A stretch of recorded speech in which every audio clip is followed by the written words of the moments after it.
welcome to South Asia Today, a show that provides you the glimpses of South Asia. I'm your host Lipakshi, and let's begin with the headlines first. Nepal PM Pushp Kamal Dahal visits India to strengthen ties between two neighbours. Demonstrations in illegally occupied Gilgit-Baltistan over poor wheat quality. And Hindus in India take holy dip in river Ganges on Ganga Dashera. Let's begin the show with Nepal's Prime Minister Pushp Kamal Dahal's recent visit to India, which has given a fresh bloom to bilateral ties between the two neighbours. Dahal also met top leadership in New Delhi, including Prime Minister Narendra Modi, and several agreements were signed to strengthen bilateral trade and culture. We have a report. Nepal Prime Minister Pushp Kamal Dahal arrived in India for his 4-day official visit with the aim of strengthening the age-old relationship between India and Nepal. This was Dahal's first foreign visit since he assumed office in December last year. He met his Indian counterpart Narendra Modi and held talks to bolster the partnership between the two nations. After holding delegation-level talks, both Prime Ministers unveiled the e-plaque for integrated checkposts in different cities connecting India and Nepal. आज transit agreement संपन्न किया गया है। इसमें नेपाल के लोगों के लिए नए रेल रूट्स के साथ-साथ भारत के इनलैंड वाटरवेज की सुविधा का भी प्रावधान किया गया है। हमने नए रेल लिंक स्थापित कर फिजिकल कनेक्टिविटी को बढ़ाने का निर्णय लिया। India and Nepal have also agreed to increase the quantum of export of power as an objective from Nepal to India to 10,000 megawatts within the next 10 years. Nepal, which has the potential to generate up to 42,000 megawatts of hydroelectric power, hopes to produce about 3,500 megawatts by next year against its domestic demand of 2,000 megawatts.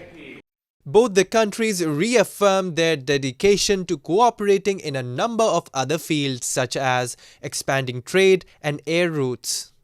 PM Dahal also urged the Indian Prime Minister to resolve the boundary issues through bilateral diplomatic mechanism. He reaffirmed his unwavering commitment to using India to help his own country thrive. In our meeting today, we discussed the ways to further strengthen cooperation in diverse areas including trade, transit, investment, hydropower development, power trade, irrigation, agriculture, connectivity, including air entry routes, railways, bridge, transmission line, expansion of petroleum pipeline, construction of integrated checkposts, as well as cultural and people-to-people contact. India and Nepal share similar cultures, which led Prime Minister Dahal to visit and pay obeisance at Sri Mahakaleshwar Temple in Ujjain city of Madhya Pradesh. The relations between India and Nepal are getting stronger, with India investing billions of dollars in the Himalayan nation to build infrastructures including hydropower plants. India continues to be Nepal's biggest trading partner, donor, and the supplier of the bulk of consumer products, nevertheless. Well, protests and demonstrations against the government are not an unusual sight in illegally occupied Gilgit-Baltistan. People are constantly criticizing the government to look into the issues, but to no avail. Residents of illegally occupied Gilgit-Baltistan recently held a demonstration for poor wheat quality and load shedding, which has been a major source of concern for them. Take a look. A large number of locals took to the roads in Pakistan-occupied Gilgit-Baltistan against government's negligent attitude and failure to provide food security to the people. Already boiled over the subsidy cut on wheat, locals are now simmering with anger as the limited supply is being sold as bran and at high costs, making it impossible for those in need to acquire it. Moreover, the wheat that is available is of extremely poor quality. यहाँ के अवाम को मजीद इससे ज्यादा इम्तिहान में न डाला जाए, मजीद इनके हौसलों से खेल न खेला जाए। हम सब इंशाअल्लाह मिलकर इन इलाकों के अंदर चाहे पानी का मसला हो, चाहे बिजली का मसला हो, चाहे जमीनों का मसला हो, चाहे गंदुम का मसला हो, हम ये भी कहना चाहेंगे वफाक से कि आप लोग हमें चंद बोरी गंदुम देके हम पे कोई एहसान नहीं कर रहे हैं, इसलिए चोकर हमें खिलाना बंद कर दो। हम चोकर खाने के मजीद, और वो चोकर भी महंगा हो रहा है और वो भी गरीब के दस्तरस से बाहर है। आज हम यहाँ से ये मुतालबा करेंगे, ये चोकर बंद करके आवाम को गंदुम दी जाए। People say whenever the central government comes up with any policy or scheme, it never keeps the people of Gilgit-Baltistan in consideration. Hence, they either remain completely deprived of the benefits or are left with just residue to manage. Numerous protests and demonstrations against poor wheat quality and subsidy cuts have taken place in the past, but the residents and their hardships have received little attention from the authorities.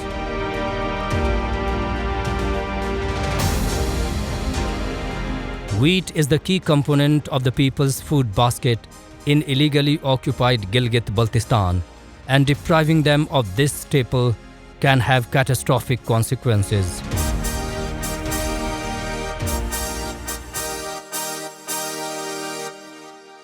नहीं भाई, चोकर बहुत महंगा है, चोकर नहीं खिलाया जा रहा है। हम सिर्फ हमें वो हमारे इस पे हमारे यहाँ मिल्स की गलती भी नहीं है। यहाँ हमारी लोकल गवर्नमेंट इस वक्त जो मौजूद है, यहाँ पे इवन हमारी मिनिस्टर्स, जो फूड मिनिस्टर जो इस वक्त इसके आटे की तरसील में जो इनका बहुत अहम रोल होता है, वो हमें वो आटा वहाँ से क्यों ऐसा आटा दिया जाता है जो हमारी मिल्स में जब पिस के हमारे पास आता है तो बिल्कुल ब्लैक, जो खाने के काबिल नहीं होता है, जो अपने माल मवेशियों को तक आप नहीं खिला सकते। ये आटे की तरसील जो जहाँ से हो रही है, जहाँ से उसका सप्लाई पॉइंट है, उस हवाले से हमने कभी डिस्कशन नहीं की। हमें ये कहा जा रहा है कि हमें चोकर खिलाया जा रहा है, चोकर खिलाया जा रहा है, पैसे हमारे पूरे लिए जा रहे हैं। सब्सिडी की रकम में जो गवर्नमेंट ऑफ पाकिस्तान उनको दे रही है वो पूरी दे रही है। कहाँ जा रहा है ये पैसा?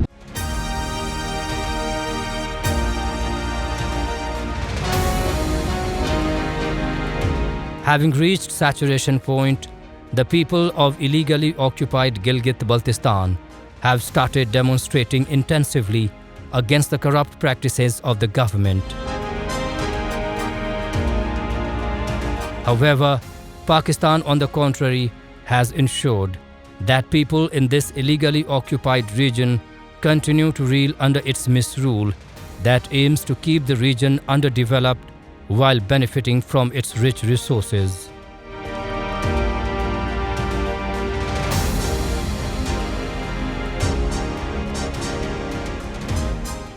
And now we take a look at some happenings in Asia in our segment called Asia Watch. Amin Salah used to grow wheat near the banks of Iraq's Euphrates River, but persistent droughts have led him to switch to farming unlikely new grounds deep in the harsh desert of Najaf. Watered by sprinklers fitted to wells dug more than 100 meters under the sun-bleached earth, his land now produces double what it did compared to when he relied on ancient methods that flood fields with river water, he said. Iraq's government says this officially supported shift has allowed the country to double areas cultivated with wheat this year to some 8.5 million dunams compared to roughly 4 million last year. Agriculture Ministry spokesperson Mohammad Aykuzai said that has translated into a harvest of around 4 million tons of wheat, the largest in years and 80% of the needs of a country with a 43 million population who eat bread at almost every meal. The shift in methods is driven by necessity. Iraq's two main rivers, along which civilization emerged thousands of years ago, have lost more than half of their flow due to reduced rainfall, overuse and upstream dams. Drilling the desert for water could provide immediate relief in a country that the United Nations says is among the 5 nations most vulnerable to climate change in the world, and where climate-induced migration has already begun.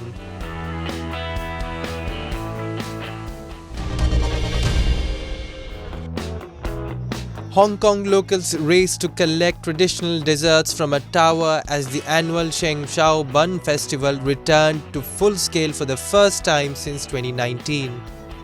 At the stroke of midnight, the 12 brave participants scrambled up a 60-foot tower made of buns. The person who successfully retrieved the bun at the top of the structure would bring back luck to their family. Tens of thousands of Hong Kong residents and tourists flocked to the tiny island of Cheung Chau to witness a floating colours parade.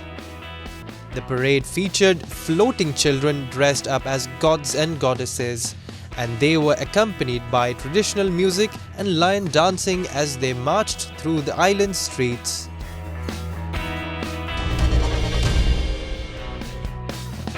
Two Palestinian women are breathing life into Hebron's old city, where in recent years almost 2,000 shops have closed their doors, according to the city's Palestinian Rehabilitation Committee.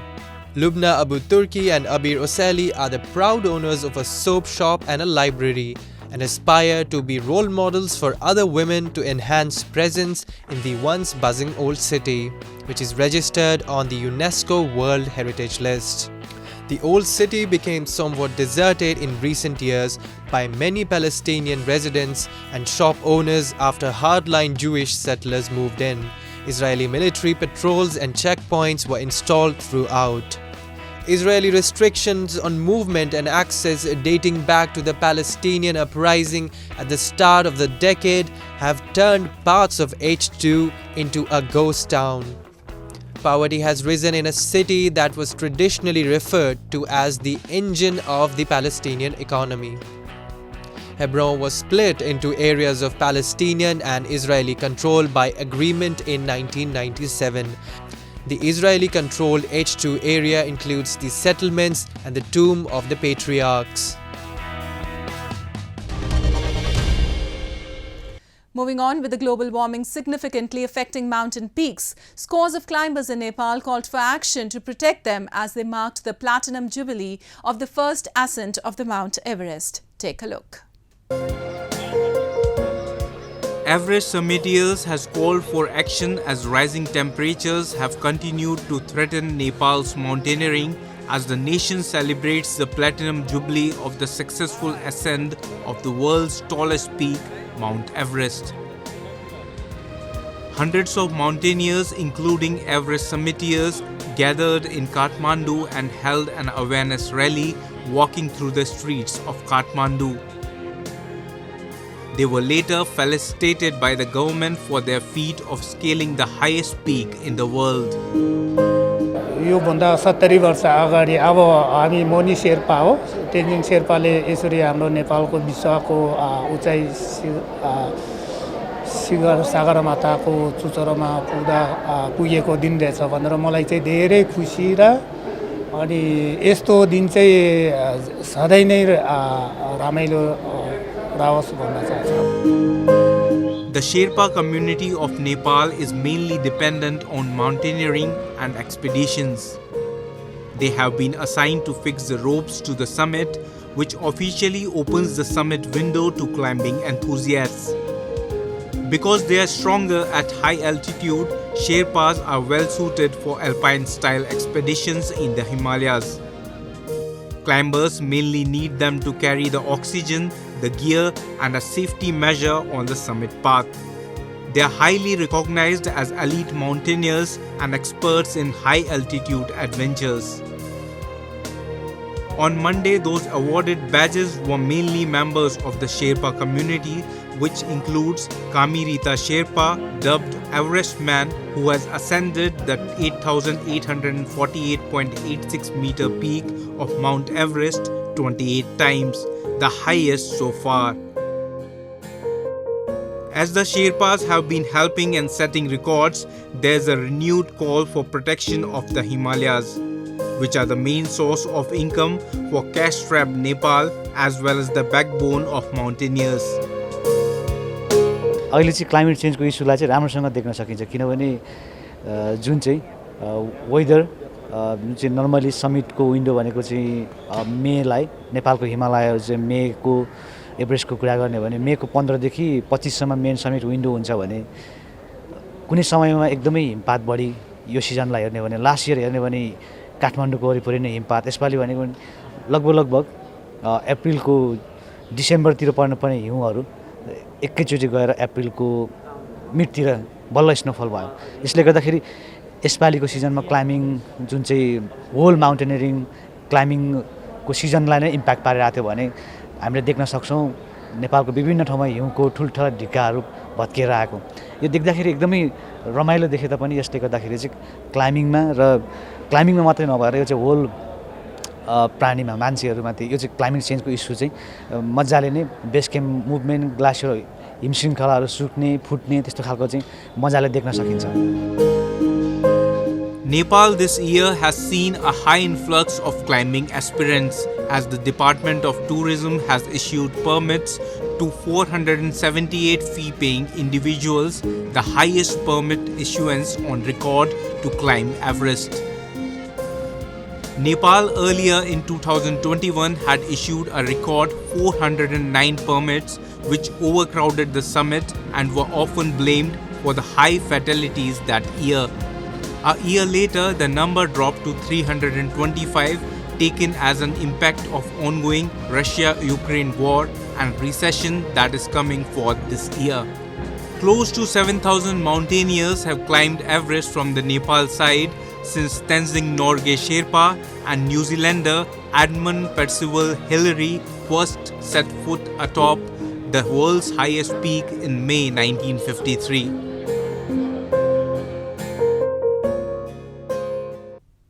One of the most unique features of India is its rivers, and they also hold high religious significance among the people.